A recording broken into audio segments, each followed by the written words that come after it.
Moins de 24 heures pour quitter la base de Kidal. La MINUSMA n'a plus beaucoup de temps pour partir et évacuer son personnel. La force de maintien de la paix de l'ONU au Mali n'a pas obtenu toutes les autorisations nécessaires pour le survol du territoire malien. Le centre de coordination des opérations aériennes de l'armée malienne a fait toutefois un geste dimanche et autorisé quelques vols d'hélicoptères de la MINUSMA à partir de Kidal pour Gao. Dans quel contexte sécuritaire la MINUSMA doit-elle faire face à ces difficultés, ces refus de Bamako? Les précisions de Serge Daniel, notre correspondant régional. Dans un contexte sécuritaire très difficile,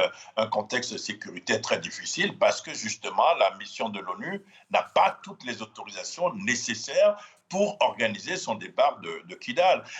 Alors, vous l'avez dit tout à l'heure, le centre de coordination des opérations aériennes de l'armée, c'est ce centre qui donne les autorisations de vol aux avions. Alors, aujourd'hui, ce lundi, il y a eu une autorisation, des autorisations données pour 2 avions. Mais donc, du personnel a été transporté, mais il y a encore du personnel sur place.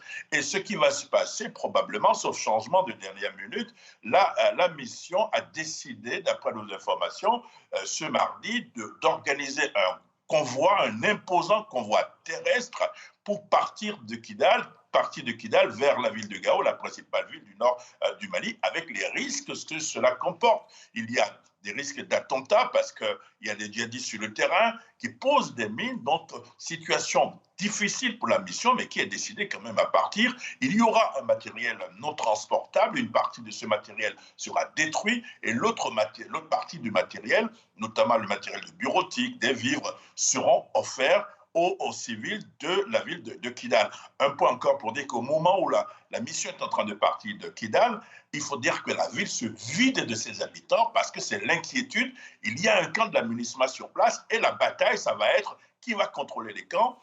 Les rebelles sont dans la ville et le gouvernement, l'armée malienne, appuyée par le groupe Wagner, ils sont plutôt à une centaine de kilomètres de Kidal et il risque d'avoir des affrontements après le départ de la mission de l'ONU.